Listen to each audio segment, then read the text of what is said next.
खुराना पूरी मूवी में पूजा का जो एक्सप्रेशन लेके घूम रहे हैं, लाजवाब और काबिले तारीफ है। ख्याल फिल्म में एक और फिल्मी न्यूज को लेकर मैं आपके सामने आया हूं। रिसेंटली एक और मूवी रिलीज हुई है, आयुष्मान खुराना की कमबैक मूवी। कही थी मैंने इस मूवी को, जो कि 25 अगस्त को रिलीज हुई है। अगर आपने ये मूवी नहीं देखी है या देखने वाले हैं या ऑलरेडी देख चुके हैं तो तीनों सूरत में आपको ये रिव्यू काम आने वाला है जो मैं आपको बताने वाला हूँ इस मूवी रिव्यू में। आइए शुरुआत करते हैं। पहले तो मैं बात करूंगा यहाँ पे स्टार कास्ट, फिर मैं बात कर रहा हूँ यहाँ पे सॉन्ग्स की, फिर मैं बात कर रहा हूँ डायलॉग्स की, अंत में बात कर रहा हूँ मैं स्टोरी लाइन की। आइए शुरुआत करते हैं। पहले तो मैं स्टार कास्ट में बात करने वाला हूँ जो बड़े बड़े दिग्गज कलाकार हैं, जैसे विजय राज, परेश रावल, राजपाल यादव, मनोज जोशी, आयुष्मान खुराना, अनन्या पांडे।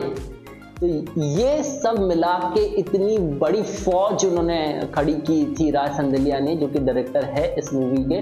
उनका काम कैसा है मैं एक एक करके आपको बताता हूँ। आयुष्मान खुराना सिंगल हैंडेडली पूरी मूवी संभालते हैं एज पूजा कैरेक्टर, और एक भी एक्सप्रेशन से चूकते नहीं है। आयुष्मान खुराना पूरी मूवी में पूजा का जो एक्सप्रेशन लेके घूम रहे हैं, लाजवाब और काबिले तारीफ है। बहुत उम्दा एक्टर है Ayushmann Khurrana, national award winner है, हम सबको पता है। पूजा के कैरेक्टर में इस तरह से बने हुए हैं, dance, acting, expression on point है और कहीं भी अपना कैरेक्टर नहीं खोते हैं एज पूजा's कैरेक्टर। उसके अलावा मैं बात कर रहा हूं अनन्या पांडे की। Ananya Pandey on off expression देती रहती है पूरे पिक्चर में, कुछ काम नहीं है अनन्या पांडे का। एक बिंबो गर्ल, एक ब्यूटीफुल गर्ल विथ ब्रेनलेस, एक बिंबो कैरेक्टर दिखाया गया है जो कि अपना दिमाग नहीं लगाती है और पूछताछ में ज्यादा इंक्वायरी नहीं करती और डिसीजन ले लेती है, जो कि मैं स्टोरी में बताऊंगा क्या करती है। उसके अलावा बात कर रहा हूं मैं यहाँ पे विजय राज। विजय राज ने पूरा माहौल संभाल लिया है कॉमेडी की। अगर बात करूं तो वो सीमा पवा के हस्बैंड बने हैं। सीमा पवा भी एक उम्दा कॉमेडियन एक्टर है और उन्होंने भी अपना जो कैरेक्टर है बखूबी निभाया है, जो कि परेश रावल की बहन का कैरेक्टर है और विजय राज उनके जीजा लगते हैं इसमें। उसके अलावा बात कर रहा हूं मैं यहाँ पर राजपाल यादव की, जो कि परेश रावल के बेटे का कैरेक्टर जिन्होंने निभाया है, और उन्होंने भी बहुत ही उम्दा तरीके से अपना कैरेक्टर संभालते हुए, हालांकि उनके डायलॉग्स कम है बट डायलॉग लेस एक्सप्रेशन देने में राजपाल यादव पहले से माहिर है और जिस तरह से वो एक्सप्रेशन देते हैं बहुत ही काबिले तारीफ है। उसके अलावा मैं बताना चाहूँगा यहाँ पे एक और, असरानी के कैरेक्टर को अच्छे से यूज़ नहीं किया। असरानी एक लेजेंड है फिल्म इंडस्ट्री के, बट उनका कैरेक्टर और उनका इस्तेमाल अच्छे से नहीं किया। एक ढंग का डायलॉग नहीं है और पूजा का सच जानते जानते उनकी मौत भी हो जाती है। पूजा का सच जान लेते हैं और उनकी मौत हो जाती है, तो उनका कैरेक्टर अच्छे से यूज़ कर सकते थे यहाँ पे। उसके अलावा मैं बात कर रहा हूँ अभिषेक बैनर्जी। अभिषेक बैनर्जी जो कि एक डिप्रेशन का शिकार होते हैं, परेश रावल के बेटे का कैरेक्टर किया है और अंत में उनके साथ क्या होता है ये भी मैं बताऊंगा स्टोरी लाइन में। उसके अलावा जो कैरेक्टर है अनु कपूर, अनु कपूर का कैरेक्टर एज इट इज सीमा पवा को देखते ही उनके प्यार में वो गिर जाते हैं और फिर से शादी का प्रपोजल लेके आते हैं परेश रावल के घर पे। तो अन्नू कपूर का जो कैरेक्टर है वो पहले ड्रीम गर्ल से काफी मिलता जुलता है, कुछ नया नहीं है। कैरेक्टर्स ने जो कॉमेडी का दारोमदार संभाल के रखा हुआ है। आइए बात करते हैं डायलॉग्स की। डायलॉग्स काफी वीक है, एक सटायर मुझे तो लगता है, क्योंकि ये कॉमेडी के दिग्गज है इसलिए राइटर ने ज्यादा मेहनत नहीं की। एक्चुअली थोड़ी मेहनत राइटर को कर लेनी चाहिए थी डायलॉग्स लिखने में, क्योंकि लेजेंड्स को ये डायलॉग दे रहे हैं। मुझे लग रहा था पिक्चर देखते समय कि कॉमेडी का माहौल उन्होंने ऐसे ही संभाला हुआ है।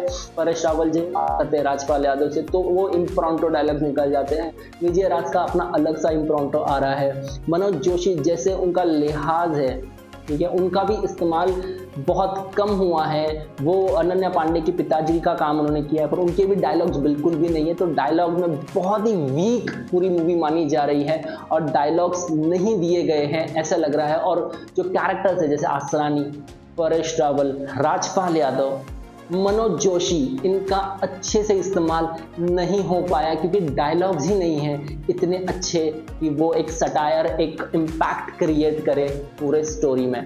तो डायलॉग्स की ये बात हो गई। सॉन्ग्स की बात करो, सॉन्ग्स भी इतने अच्छे नहीं हैं। सॉन्ग्स, एक ही सॉन्ग है दिल का टेलीफोन, जो कि एक रिकॉर्डिंग मेमोरी में 2 या 3 बार पूरे पिक्चर में बजता है और वो आपको मजे देता है। उसके अलावा सॉन्ग्स इतने अच्छे हैं नहीं। आइए बात करते हैं स्टोरी लाइन की। स्टोरी लाइन की बात मैं अगर यहाँ पे करूँ तो स्टोरी लाइन शुरू होती है पहले तो पूजा से। पूजा के ऊपर कुछ कर्जा हुआ है, उनका जो हवेली है सील कर देते हैं। कुछ 40 लाख का कर्जा अनु कपूर ने लिया है। अब पूजा को शादी करनी है अनन्या पांडे से, और मनोज जोशी जो अनन्या पांडे के पिता है वो बोलते हैं बैंक में 25 से 30 लाख होने चाहिए और एक स्टेबल जॉब होना चाहिए और खुद का मकान होना चाहिए, तब तुम अनन्या पांडे से शादी कर सकते हो। तो ये एक रोडिस का टास्क ले लेते हैं अपने सर पे आयुष्मान खुराना, और फिर उनके जो दोस्त है वो बोलते हैं कि बन जाओ पूजा और डांस बार में आपका अपना जलवा दिखा के लोगों से पैसे ऐंठो। तो ये पूरा सिचुएशन में आयुष्मान खुराना लड़की बन जाते हैं, पूजा बन जाते हैं और कमबैक करते हैं। इतने में पता चलता है परेश रावल के जो बेटे हैं अभिषेक बैनर्जी, वो एक डिप्रेशन में है। डिप्रेशन के कारण उसको कोई लड़की छोड़ के चली गई है। उनका ट्रीटमेंट एज ए साइकाइट्रिस्ट पूजा बन के आती है और परेश रावल कहते हैं, असरानी एक्चुअली कहते हैं यहाँ पे कि मैं तुमको 50 लाख देता हूँ, मेरे बेटी से शादी कर लो। जैसे तैसे वो शादी कर लेते हैं और एक रात में पता चलता है पूजा नहीं है, करम है। करम मतलब आयुष्मान खुराना है। और फिर वो बोलते हैं कि मैं डिप्रेशन में इसलिए था क्योंकि मैं घर में नहीं बता सकता था। एक्चुअली अभिषेक बैनर्जी इस पिक्चर में गे का कैरेक्टर करते हैं, जिनको लड़कियां बिल्कुल भी पसंद नहीं होती। और फिर होते होते ये पता चल जाता है कि जो सीमा पवा का जो कैरेक्टर है वो करम से प्यार करने लग जाती है, और अनु कपूर जो सीमा पवा से प्यार कर रहे हैं। इस चक्कर में विजय राज जो कि सीमा पवा के पति है वो उनको डाइवोर्स देने में निकलते हैं और उनको भी पूजा से प्यार हुआ होता है। तो एंड में जब भी आयुष्मान खुराना रिवील करते हैं, एक रिलेशनशिप का ज्ञान बांटते हैं और पूरा सबको रिवील करते हैं कि किस तरह से एक रिलेशनशिप मेंटेन करनी चाहिए।